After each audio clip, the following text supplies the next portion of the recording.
দীর্ঘ ৩ বছর ধরে মদিনার মাটির নিচে গোপনে সুড়ঙ্গ খুঁড়ে চলেছিল দুইজন ইয়াহুদির ভয়ঙ্কর ষড়যন্ত্র। তাদের একমাত্র লক্ষ্য আল্লাহর প্রিয় রাসূল হযরত মুহাম্মদ সাল্লাল্লাহু আলাইহি ওয়াসাল্লামের পবিত্র লাশ চুরি করা। কিন্তু চক্রান্ত সফল হওয়ার আগেই ঘটল এমন এক অলৌকিক ঘটনা যা কাঁপিয়ে দিয়েছিল পুরো দুনিয়াকে।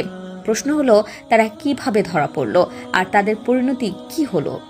আজকের এই ভিডিওতে জানুন রাসূল সাল্লাল্লাহু আলাইহি ওয়াসাল্লামের রওজার দিকে ইয়াহুদি ষড়যন্ত্রের পুরো সত্য কাহিনী।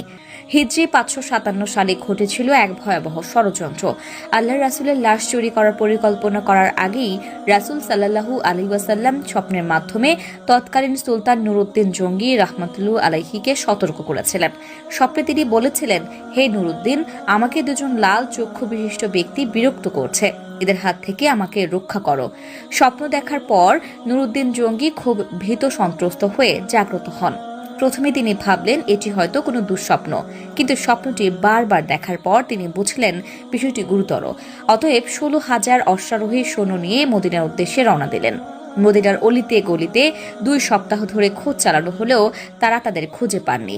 এরপর ১৭তম দিনে মদিনার চারপাশ সৈন্যবাহিনী দ্বারা ঘেরাও করা হয়। নুরউদ্দিন জঙ্গি রাহমাতুল্লাহি আলাইহি ঘোষণা দেন, মদিনার বাইরে কেউ বাইরে যেতে পারবে না, যারা ভেতরে আছে তারা ভেতরে থাকবে। তিনি জুমার খুতবা দেন এবং মদিনাবাসীকে এক বিশাল দাওয়াতের মাধ্যমে আপ্যায়ন করার আয়োজন করেন। নির্ধারিত সময়ে একবেলা খাওয়া দাওয়ার ব্যবস্থা করা হয়। তবুও সেই দুজনকে কেউ খুঁজে পাননি। এরপর তিনি বিশ্বস্ত কিছু ব্যক্তিকে জিজ্ঞেস করলেন, কোনো অবশিষ্ট ব্যক্তি আছেন কি যারা এখনো আমার দাওয়াত গ্রহণ করেননি? লক্ষাধিক জনতার মধ্যে একজন লোক বললেন, হুজুর, আমার জানা মতে এখনো 2 জন অবশিষ্ট আছে।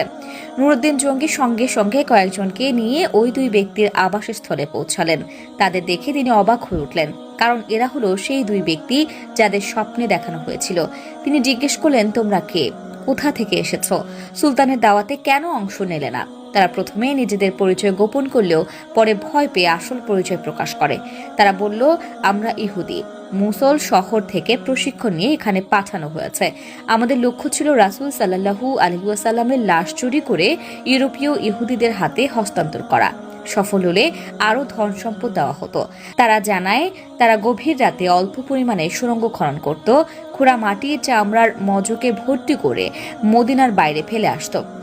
৩ বছর ধরে এই মহাপরিকল্পনা তারা অব্যাহত রেখেছে। ঠিক নবীজির রওজার কাছে পৌঁছালে ভূমিকম্প শুরু হওয়ায় তারা আর ঘুরে যেতে পারত না। নুরউদ্দিন জঙ্গি রাহমাতুল্লাহি আলাইহি তখন তাদের থাকার স্থান পরীক্ষা করেন।